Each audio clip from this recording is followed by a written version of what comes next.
What's going on, guys? Just want to do a little quick field strip of the Xdm 45 3.8.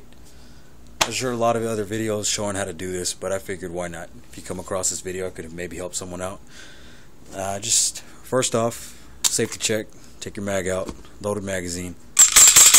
Nothing in the chamber. Alright, how you go about this? You just rack your slide. Make sure you press this in whenever you rack your slide, because if you try to do it, not gonna work. You gotta have that depressed. So you press in your grip safety, rack your slide, lock it back, just like that. Now this, I'm not sure what this is called, but this right here, just rotate this up, just like that, and release your slide. That'll come right off, just like that. You don't have to pull the trigger or anything like that. Here's your frame. It's what it looks like on the inside. Kind of similar to a Glock, not too much though. But usually, you know, when you do a quick cleaning, just make sure you clean your rails, get all the gunk out of here, out of your dust cover. Clean your magazine. Well, you want to clean all your. What if you get any residue? You won't get a whole lot unless you shoot thousands of rounds, but you'll get some back here. You don't want to spray oil or anything into this area, because oil attracts dirt and dust, and that'll just gum up the works, and you don't want any of that all gummed up. Your firearm won't work properly. But everyone has a different way of cleaning, so if you've sprayed it all your life, never had an issue, hey, more power to you. But I've had experience where when that got gummed up, it didn't work as well. But so that's just a little piece of advice. Then you got your frame here, pretty basic. You just put a little pressure on your guide rod, just like that. There's your guide rod and your spring. Just push your barrel up, pull it right out, and there's your frame. Oh, sorry, there's your slide. That's your frame. That's your slide. There is your extractor and your firing pin channel. There's your firing pin spring there.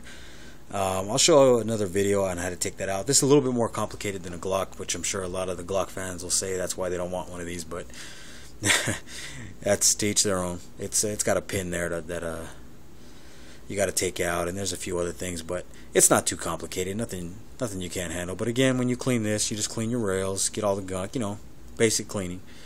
I guess I could do a video on cleaning, but there's a lot of those out there, guys. Just do a little research, but I'll put one up. What the hell, why not?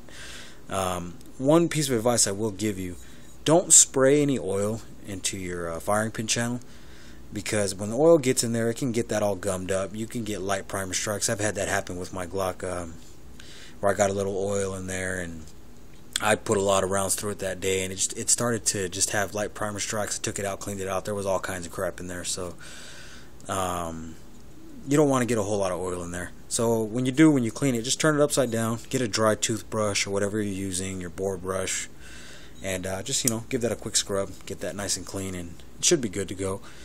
Like I said, everyone's got different cleaning methods, so to each their own. But reassembly, just reverse the process. Get your barrel, place that back in, get your guide rod or your guide rod assembly, and put that back in there, just like that. Make sure it's even in the middle, because you don't want it off to one side. Get your frame, rack it back, lock it back, rotate that forward, and release your slide, and you're good to go. It's ready to fire. Of course, the gun is empty, pointed in a safe direction. Alright, guys, that's the quick field strip of that. I'll be doing another video on this, doing another review. So far it has about 400 rounds through it, and I haven't had an issue. It's holding up pretty well. I carry it every day. Like I said, as I get more rounds through it, I'll let you know if I have any issues or if things start to happen with it, and if there's any weak points on it. But so far, nothing. It's doing good. I don't foresee anything going wrong with it. It's held up well. It only has 400 rounds through it, which is not a lot. So after I get a few thousand rounds through it, I'll do another review, let you know what I really think about it. But so far, I'm liking it a lot. It's real easy to break down, real easy to clean, and when you have this flush magazine, it's it's real easy to carry. I mean, it's real easy to conceal if you conceal carry. I use the Nate tactical holster. I did another video on that, and works great. So that's how you break that one down. It's similar to the XD. If you guys have an XD and you just happen to come across this video, the XD breaks down the exact same way. The only difference is, let's go ahead and clear that again. The only difference is when you rack your slide and you rotate that upwards, when you release your slide, in order to release the slide, you have to pull your trigger. The XDM, with when they did the XDMs, they took that off. You don't have to pull the trigger anymore. It just comes right off.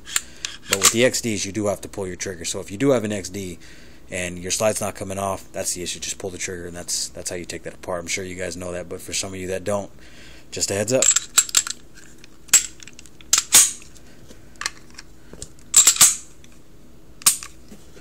Alright guys, thanks for watching. Have a good one.